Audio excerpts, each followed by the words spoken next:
The news day continues here on One News Now. I'm Pauline Verzalsa. Justice Secretary Boying Remulla recommends the filing of criminal charges against Tony Yang over pursuing his deportation. Remulla said that it would be more convenient to deport Yang to China. However, he stressed that the government should get to the bottom of the case of faking birth certificates. Yang admitted to authorities that his Philippine birth certificate is fake. The brother of former Duterte economic advisor Michael Yang was confirmed as Chinese citizen Yang Jianxin. Now, Senator J.V. Ejercito believes that dismissed Mayor Alice Guo is just a pawn in illegal pogos. And this comes after the Senate granted Guo's request for an executive session. Here's an excerpt from Ejercito's interview on The Big Story. What was your impression of her during the executive session? Well, we may not have gotten what we wanted, yet, but I think it's already an icebreaker. I think it will be a good start, and we just have to make her more comfortable, probably. I do understand, probably, if, as I mentioned, I do believe that she is just a pawn in a web of international crime syndicate, and there is a mastermind. There are those who are more guilty, or the most guilty, and that is who we are interested to find out. And I think she is just, of course, probably scared for her life, probably because she knows too well that these triads, these syndicates are have no mercy. So probably if we can in the coming days, if she feels more secure, if we can guarantee her safety, probably she will just spill the beans and probably tell all. And she's just asking for time for her to recall everything, because she just came from a 13-hour hearing in the House of Representatives, 7 hours in the Senate, and 7 hours previously. So she was just asking for more time. Is it fair to say that the Senate believes at this point that she's not the mastermind, or is that just your own personal opinion? That is just my own personal opinion, because I'm not siding with her or sympathizing with her, but I don't think a criminal operation of this magnitude, they are young women, can be behind all of these operations. So I think it's a network of crime syndicates. So I'm hoping that she would really divulge, so that we can really put an end to these criminal activities of these pogos. A record number of Chinese warships have been spotted in the West Philippine Sea. The Philippine Navy says it jumped to 251, the highest by far this year. But in an interview with The Big Story, Navy spokesperson Roy Vincent Trinidad says there's nothing to be alarmed about. Trinidad also assured the public that the Philippines have assets monitoring the disputed areas. Alam naman natin na they could project more. That is still within the force projection capability of the PLA Navy, the Coast Guard, and the Maritime Militia. They have more than that, but these are spread out all over the South China Sea. We still have more stories after this break. Keep it here on One News.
You're still watching One News Now. I'm Pauline Verzosa.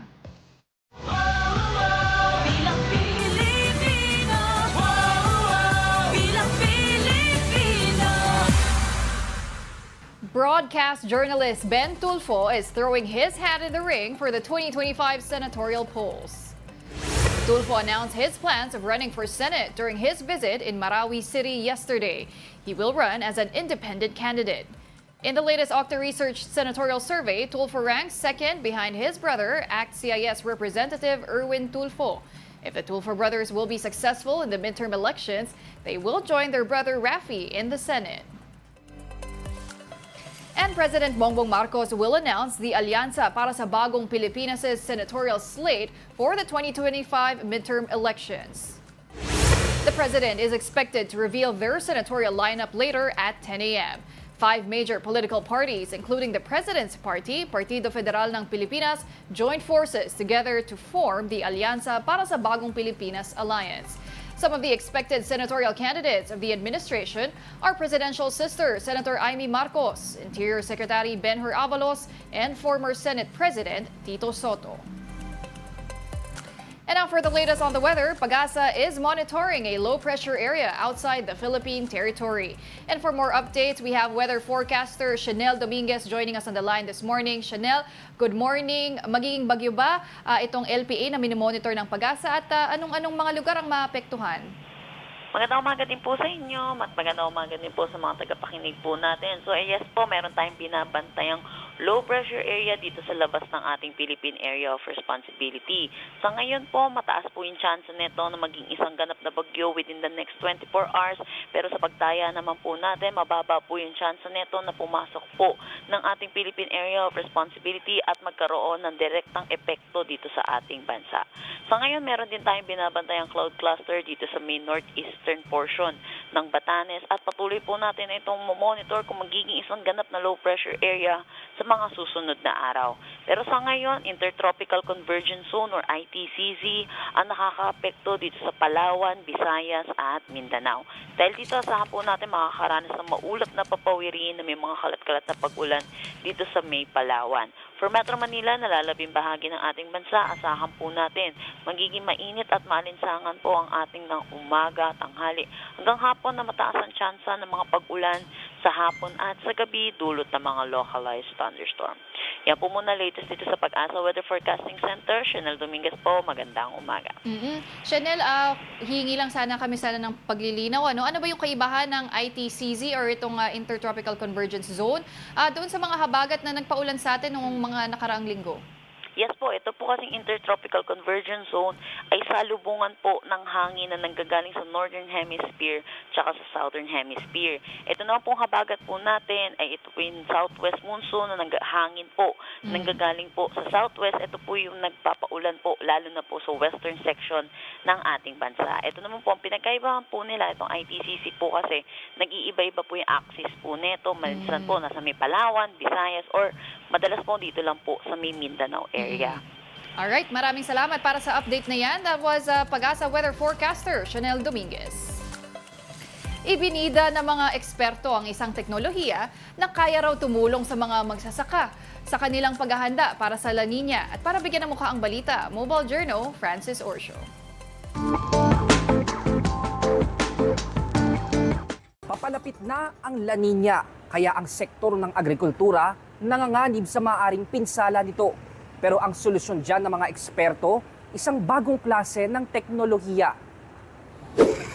Bilyon-bilyong piso ang halaga ng iniwang pinsala sa sektor ng agrikultura ng nagdaang El Nino.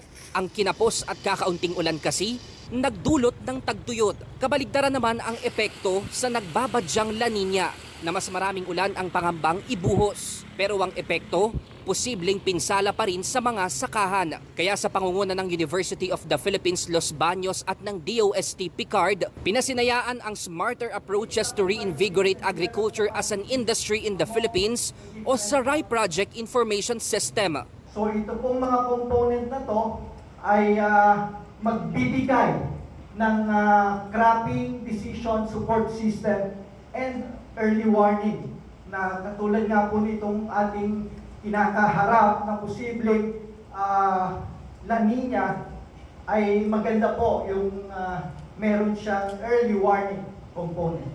Gagamitin ng SARAI ang mga datos mula space satellites ng NASA at European Union, kabilang na ang microsatellite ng Pilipinas na Diwata. Kaya nitong malaman kung kailan ba ang tamang cropping calendar, kung anong lupa at lugar sa Pilipinas ang mas angkop taniman, kung anong mga agrikulturang produkto ang dapat itanim sa lupa, ang mga paraan sa mas maayos na irigasyon at pest management, pati na kung gaano kalaki ang maaaring maani. Bukod sa mga datos na nakukuha sa satellites, isinasagawa rin ang ground monitoring gamit ang drone at isang mobile app. At ngayon ay iba't ibang probinsya na sa Luzon, Visayas at Mindanao ang nagbebenepisyo sa mga nakakalap ng Project SARAI. Yung nag-generate po na information, yun po ay pinapadala nila through text.